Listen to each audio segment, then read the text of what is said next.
again. Welcome to today's attempt at that tightrope puzzle. This is 9 multiple choice questions. We have to get as many right as we can, of course.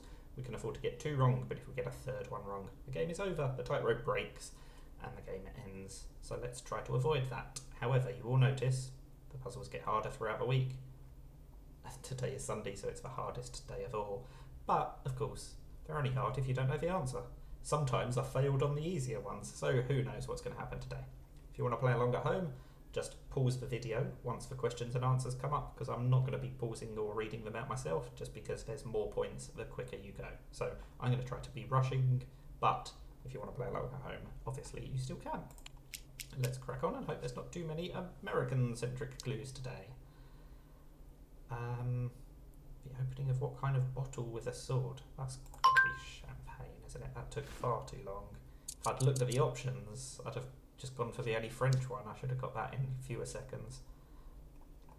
That one was a very easy one.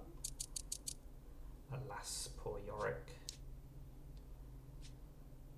Wow, okay, that's going to be hiccups, a phenomenon that I know only too well. Oh dear, I do a lot of hiccups. The only OPEC country outside Africa and the Middle East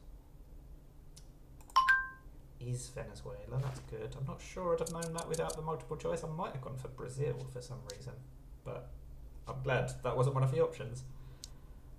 Which fish's body rate? Wow. Which of these can grow that much? It is a marlin. I didn't know they started off so small, but I was pretty certain that they could get quite big. That's the only reason I got that one right. Inexperienced. Oh, fallow or sallow? Oh, it is callow. Was none of the options. Oops.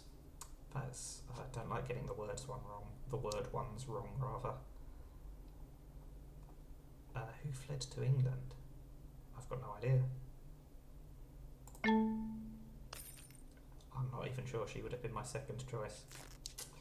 Oh, it was all going so well. A date that inspired the city's name. Oh no. Oh, it's got to be Rio de Janeiro, isn't it? Janeiro's got to be Portuguese for January. Hence the clue.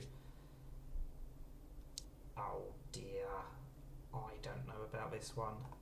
Oh, it was the other option. I didn't think it would be either of the top two. I thought they might be a bit too early. I got the 50-50 wrong. I was hoping not to have too many American-centric clues, and I did end up getting 2 of them wrong. The one where I went for Sojourner Truth, and that last one at the end. They're pretty niche, I think, if you're not American. Sometimes I do know the American-centric ones, but yeah, not today. So we did fail, but I got to show you all 9 questions. We failed right at the last hurdle. So 6 out of 9. It was 5 out of 5. I should have stopped halfway through. Let me know how you got on with this one. Thank you for watching, and bye for now.